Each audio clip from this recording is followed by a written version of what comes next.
I'm David Myers, and my role now is looking at transformation and new digital strategy.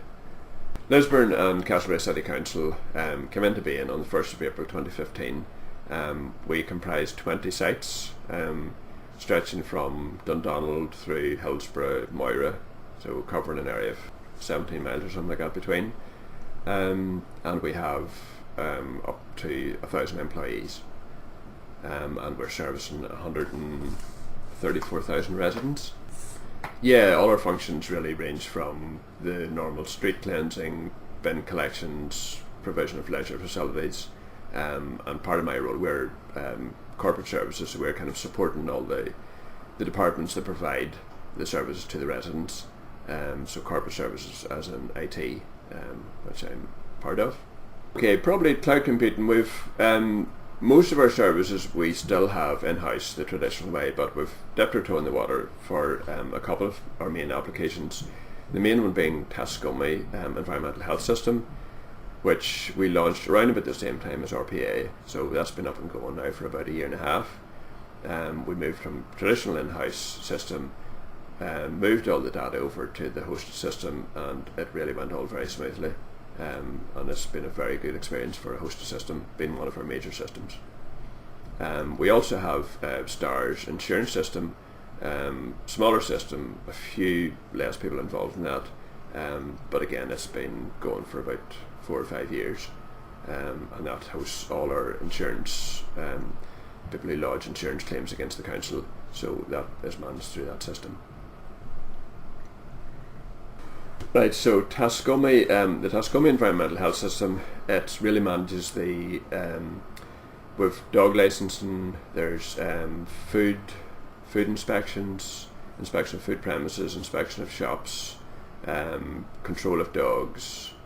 That'll be the main applications that run through environmental health. So this system that we've installed that hosts all those applications, stores all the data, manages all the interactions between the public and the staff here. The Lisburn Castlereagh City Council, we're one of 11 councils in Northern Ireland, and we use, in common with all the other 10 councils, we use a planning portal, and that is, we inherited planning from central government. Central government, they passed that control over to local authorities on the 1st of April 2015.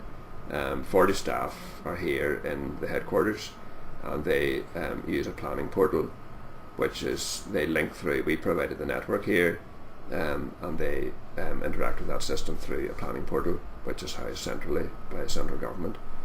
And also then we have IP telephony, which we introduced that around 2 years ago, and again that's a hosted system.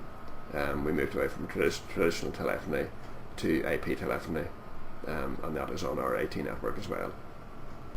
Our move to Tascomi Environmental Health, that was prompted, we did a review of the current system, and it had been in for a number of years, probably excess of 10 years, traditional in-house system. It really had come to end of life. We were reviewing the system, we needed a replacement for it, so we looked at the traditional system, replace exactly what we have, put the same in again, and then we saw the hosted system, and we were most definitely moved towards the hosted system. It offered much more flexibility and was much more user friendly, a lot less training needed for the staff, and the move was pretty seamless. We had some reservations about system security. We were used to having the system in-house, we managed it, there was no interaction from outside, so the system was safe, but whenever you put it out to the cloud, you're depending on how secure your system is, how secure your firewall is, if you have people logging in from home, how secure is that? So really our main areas were around system security. When the system was in, it was tried and tested, we had absolutely no reason to be concerned at all. It was very seamless and we had no concerns once it was up and going. One of our other concerns then was for data protection, because we know we're not allowed to move data outside the EEA. That's the EU plus the other countries around the edge of Europe. So that was a concern, that if data is hosted outside the EEA, then we must be sure that it complies with data protection legislation. But with our environmental health system, it's hosted locally. There's a local organisation who hosts that, and we've absolutely no concern that it met the requirements for data protection legislation. But it was something we had to check and make sure. We've realised the benefits in what we've done so far. There's a big reduction in IT support, big reduction in the maintenance, IT maintenance. We're not concerned about doing upgrades to software all the time, so it's taken away all those overheads. Yes, we're very much looking at cloud first. Really, if we're offered any new system or we're reviewing any of our current systems, we will be looking at cloud first. That's our philosophy from here on. Yeah, well, probably the cost is the biggest thing. You're not really comparing like for like. If you're looking at a cloud-based system and you're looking at the traditional in-house system, you need to be aware of all the costs around that. So cloud may look initially possibly more expensive, but when you weigh it all up, we've talked there about the hosting or the in-house, your overheads. If you've got IT constantly having to support the system in-house, you're constantly doing software upgrades, interruption to users, all those sort of overheads we need to take into account as well. With cloud computing, it's a much more straightforward, much more seamless way of providing system, and the users can adapt much more easily to it. Okay, one of the additional benefits for cloud computing is the ability to connect from anywhere. So basically, we're currently looking at agile working, where it means employees are currently coming in. They may spend an hour, and then go out in the field.